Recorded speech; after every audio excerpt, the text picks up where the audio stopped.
Maggie pounded on the toy container. The animal crew quickly assembled. She hopped onto the piglet's back and headed off to parts unknown. Along the way, they ran into a little duckling.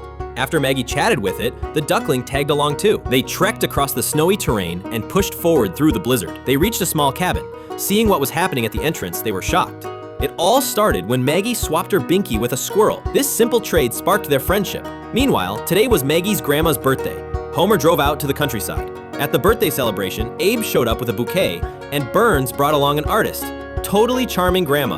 I know what I'm licked, Burns. She's yours.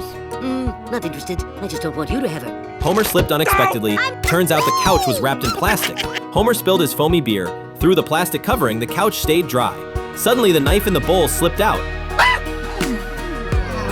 At night, the squirrel tapped on the window calling out to Maggie. The possum coiled its tail around Maggie and lifted her to the rooftop. The squirrel brought Maggie to meet its buddies.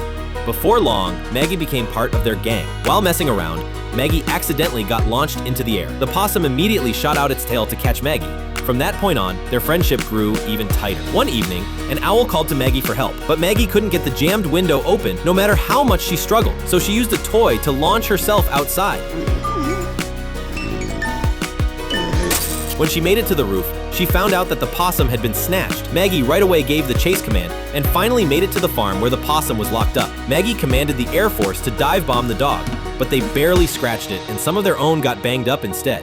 The squirrels carried the wounded back to safety. The possum reached out from the cage and wrapped its tail around the dog's throat. The squirrels jumped at the chance, grabbed their weapons, smashed the tree limbs, and knocked out the cocky dog. Maggie quickly hurled a hedgehog, nailing the dog in the butt. Out of nowhere, a giant baby suddenly showed up. Maggie shot a pacifier to temporarily stun him. They finally managed to rescue the possum. What the? It's a bunch of animals acting like humans.